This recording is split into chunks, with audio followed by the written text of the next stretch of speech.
Hey everyone, welcome back to our channel.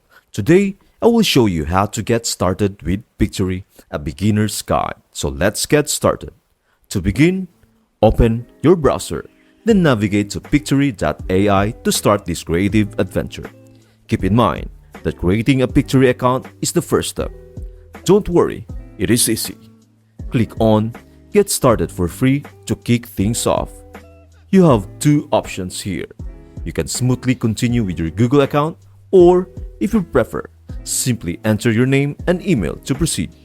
Personally, I'm all about convenience, so I'm opting for the Google account route. Once you have got that sorted, it's time to craft your first project.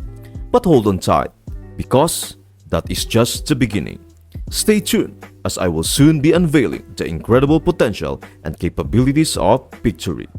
That's it. I hope this video was helpful to you. See you in the next video.